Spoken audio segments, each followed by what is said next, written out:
Assalamualaikum semuanya. Selamat pagi. Hari ini pelajaran dari Ibu kan? Iya, Bu.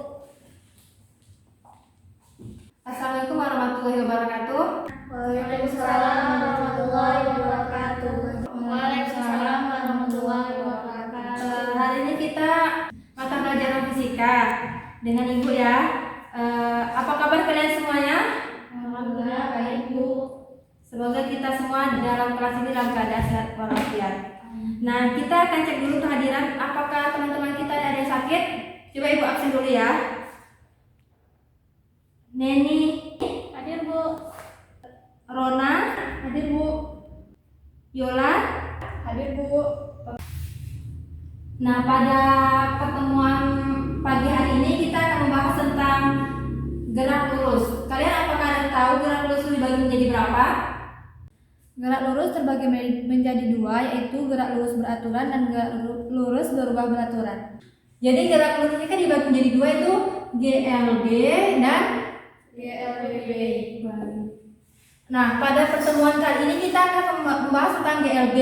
Nah, sebelumnya di sini ada yang tahu nggak apa itu GLB? Ya, Bu. GLB atau gerak lurus beraturan adalah suatu keadaan di mana sebuah benda berada di kecepatan yang tetap atau konstan. Jawaban Yola sangat bagus sekali. Nah, di sini gua akan menjelaskan lebih lanjut apa itu GLB. GLB artinya gerak Lurus.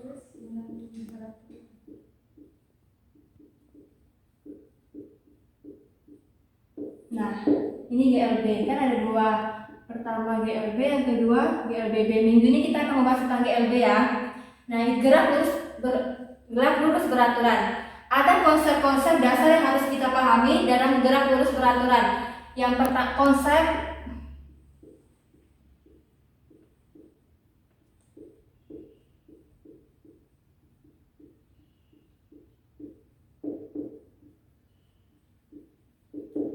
ini konsep dasar yang harus dipahami dalam materi gerak lurus. Yang pertama itu jarak. Apa itu jarak? Jarak adalah lintasan yang ditempuh atau jumlah lintasan ditempuh atau lintasan total.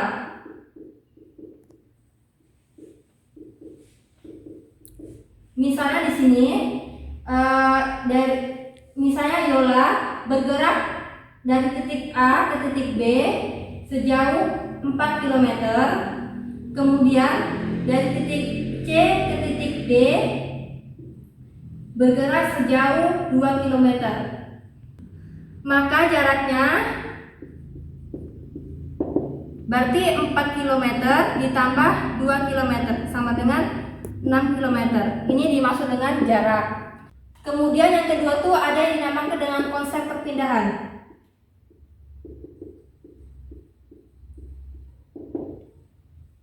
Tunggu ya, matikan dulu apa ya?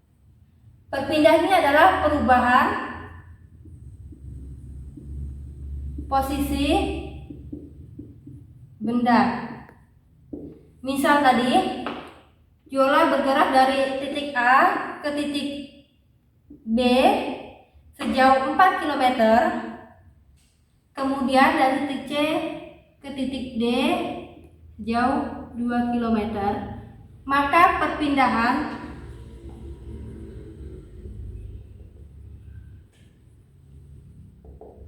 berarti karena tadi perubahan posisi benda, maka perpindahannya dapat kita hitung jadi 4 km dikurang 2 km sama dengan 2 km. Ini disebut dengan perpindahan.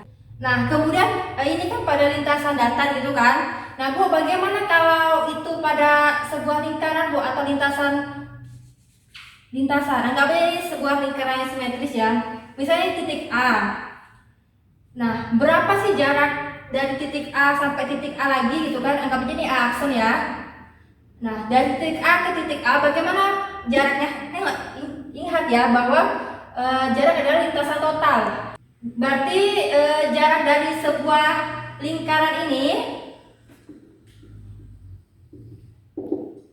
sama dengan, ini kan keliling lingkaran kan, berarti jaraknya itu berupa keliling lingkaran.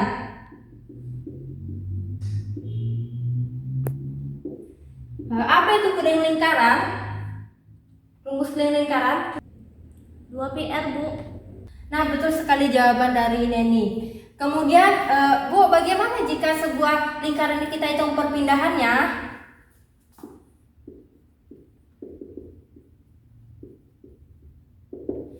Nah, tadi kan perpindahan adalah perubahan posisi dari titik A ke A aksen kan? Nah, berapa Bu perpindahannya? Sedangkan berarti kan kalau ini misalnya dari sini 4 kilo, dia kembali lagi berarti kan dikurang perpindahannya kan? Nah, jadi kalau dari A aksen dari A kembali lagi ke titik ini, berarti perpindahannya sama dengan 0. Nah, kemudian konsep ketiga yang harus kita pahami mengenai materi gerak lurus adalah kelajuan rata-rata.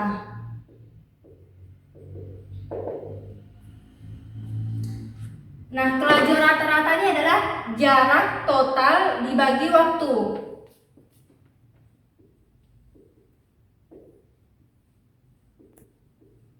Kita tahu bahwa tadi jarak adalah lintasan total sudah dibagi waktu. Kemudian konsep selanjutnya ada namanya kecepatan rata-rata.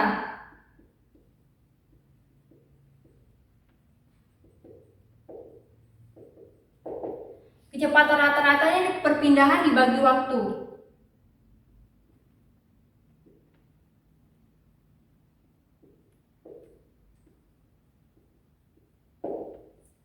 Nah, Bu, bagaimana Bu contoh soalnya atau penerapan dari kelajuan rata-rata dan kecepatan rata-rata? Misalnya, di contoh, Andi berjalan ke arah timur sejauh, di titiknya ya, sejauh 8 km. Waktu tempuh Andi melakukan perjalanan 8 km ini kita anggap 1,5 jam ya. Nah, kemudian Andi berjalan ke arah utara sejauh 6 km. Tapi karena pada ke arah utara ini Andi lebih ngebut daripada ke arah timur, maka dia membutuhkan waktu hanya setengah jam. Nah, berapa sih Bu jarak kelajuan dan kecepatan rata-rata?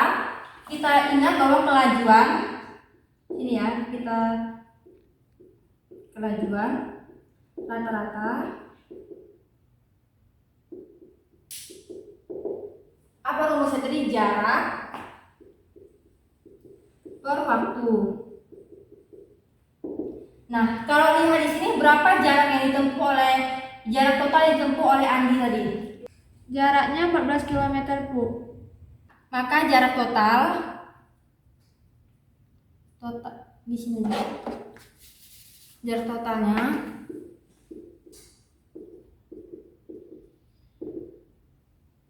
delapan ditambah 6 sama dengan 14 km.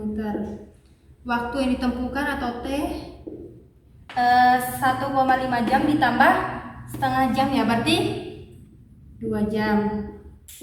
Nah, kita masukkan ke rumus tadi. Jarak totalnya ini 14 dibagi dengan waktu yang ditempuhnya selama 2 jam. Berarti 7 km per jam. Yang kedua yang ditanyakan itu kecepatan rata-rata. Apa rumus kecepatan rata-rata? Rumus kecepatan rata-rata sama dengan perpindahan dibagi waktu. Nah, kita lihat lagi dari perjalanan Andi dari timur kemudian ke utara. Kita lihat di sini. Nah, kita ketemu lagi dengan yang namanya vektor. Ini. Nah, berapa perpindahannya? Ini misalnya dari titik A, B, C. Maka perpindahannya akar dari, karena ini vektor, AB kuadrat ditambah BC kuadrat.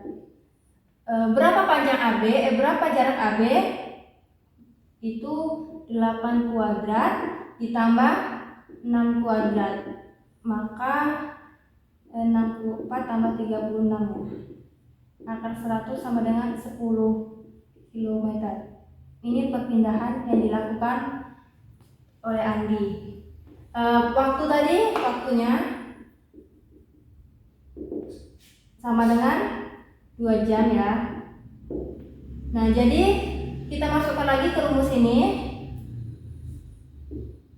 Perpindahan tadi sama dengan 10 km dibagi dengan waktunya 2 jam.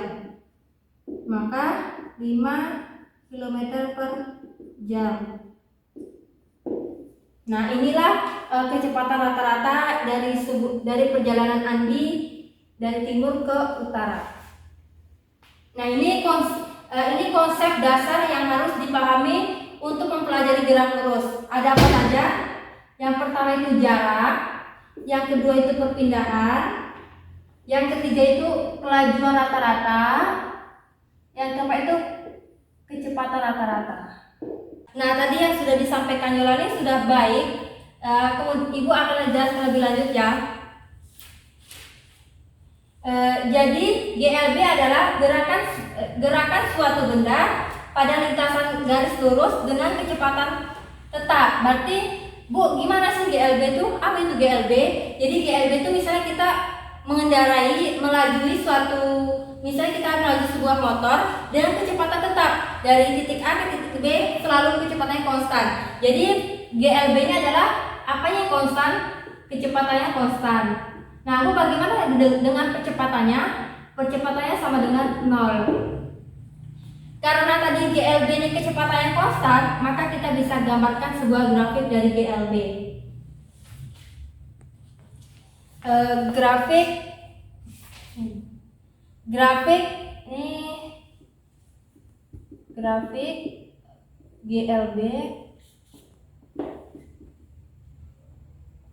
V terhadap T.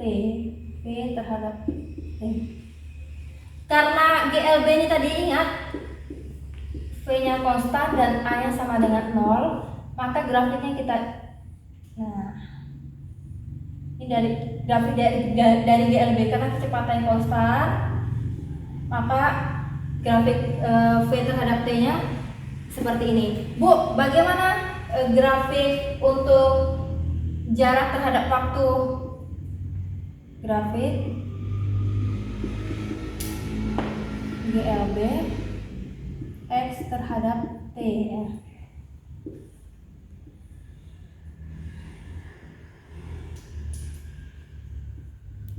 Yang skor meter.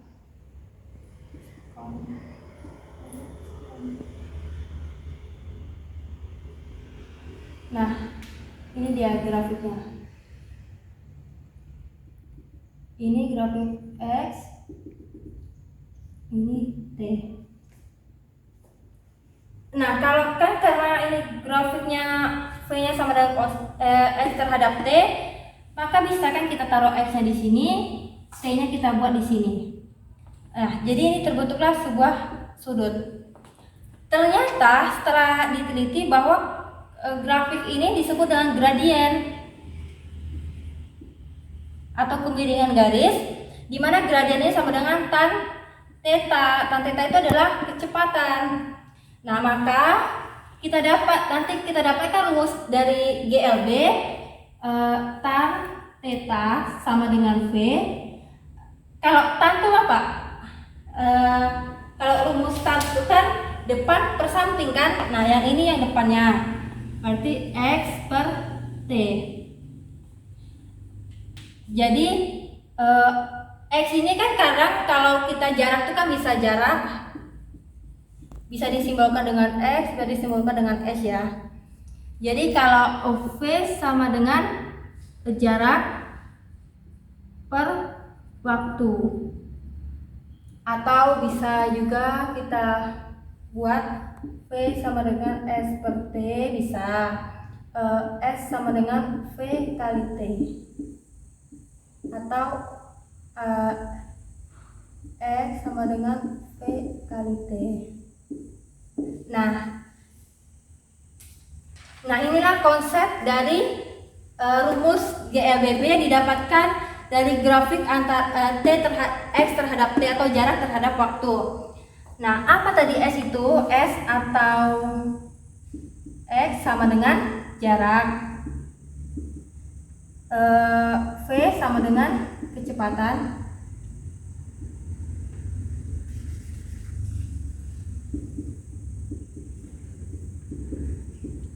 T sama dengan waktu.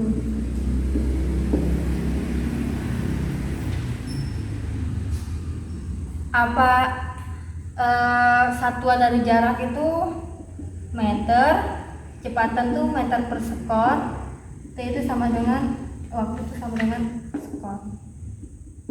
Nah inilah konsep dari sebuah GLBB. Baiklah, jika tidak ada yang ingin bertanya mengenai konsep GLBB, Ibu akan memberikan soal kepada kalian. Tolong diisi nama dan kelasnya ya. Nah, siapa cepat yang terlebih dahulu bisa menjawab? Nanti Ibu kasih nilai plus dan langsung jawabannya ke papan tulis ya, ditulis. Nah, siapa yang bisa mengerjakan terlebih dahulu dan menuliskan ke depan beserta caranya, bukan hanya jawaban, Ibu nanti kasih nilai plus. Dipersilakan kalau sudah ada yang bisa menjawab. Nah, dipersilakan pada Nona mau jawab nomor berapa tuh? Nomor 1 Bu, lumayan. Boleh ditulis papan tulis. Nanti dijelaskan juga ya. Tidak begitu soalnya.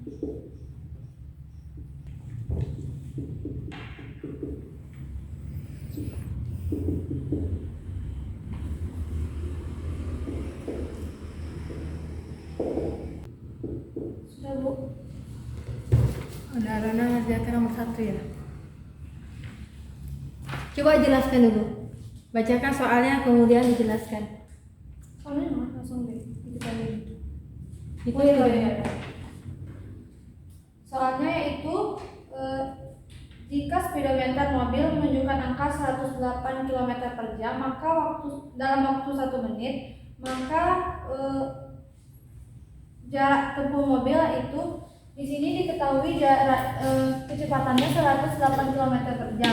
Pertama kita rubah dulu dari kilometer per jam menjadi meter per sekon, yaitu 100 km ke meter yaitu 100.000 dikali 108, yaitu hasilnya 108.000 dibagi 3.600 sekon, di mana 3.600 sekon ini yaitu jam.